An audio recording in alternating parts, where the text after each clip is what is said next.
আজ ভালকা ১২-১০০ অঞ্চলের অন্তর্গত ১২-১০০ চৌপতিতে উদ্বোধন হলো কুমার গ্রামের জন্য তৃণমূলের প্রতিজ্ঞাস্তম্ভ।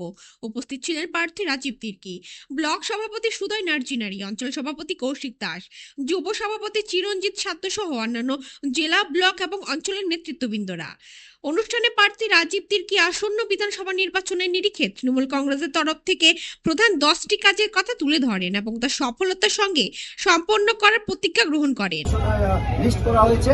এর বাদেও আমাদের বিভিন্ন এলাকাতে অনেক অনেক ছোট বড় কাজ যেটা রয়েছে, কিন্তু এটা মূল এই 10টা উন্নয়নমূলক কাজ যেটা আমি এই বিধানসভাতে করতে চাই, তার একটা রূপরেখা আপনাদের সামনে ওপেন আছে, সেটা আমি বলতে চাই।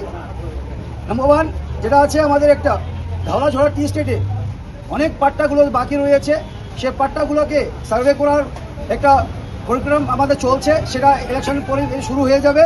তারপরে আছে আমাদের যেখানে খোয়াডাঙ্গাতে একটা হেলথ সেন্টার যেটা রয়েছে, সেটার আপগ্রেডেশন হবে, সেটা ডেভেলপমেন্ট হবে, সেখানে প্রপার ডাক্তার থাকবে এবং সেটার স্ট্রাকচারটা কমপ্লিটলি নতুনভাবে করা হবে।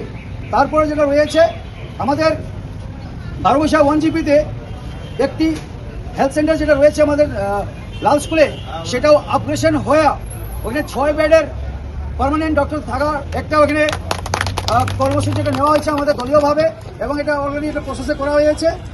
সেই ছোট হেলথ সেন্টারটা বড় রাখার মধ্যে করা হবে।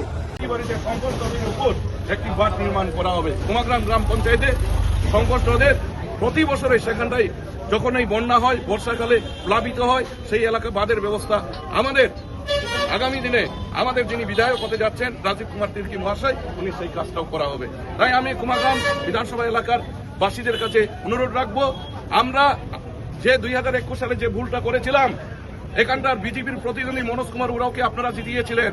এই 5টা বছর মনোজ কুমার উরাও কুমাগ্রাম এলাকার জন্য কোনো কাজ করেননি, শুধু তৃণমূল কংগ্রেসের নেতৃত্বদেরকে বিভিন্নভাবে গালিগালাজ করে গেছেন, যেন কুমাগ্রামবাসী এলাকা তৃণমূল কংগ্রেসের নেতৃত্বদের প্রতি আস্থাটা হারান। সেই চেষ্টায় উনি চালিয়ে যাচ্ছেন, কিন্তু কুমাগ্রাম এলাকার জন্য কোনো কাজ করেনি, কোনো উন্নয়ন করেননি।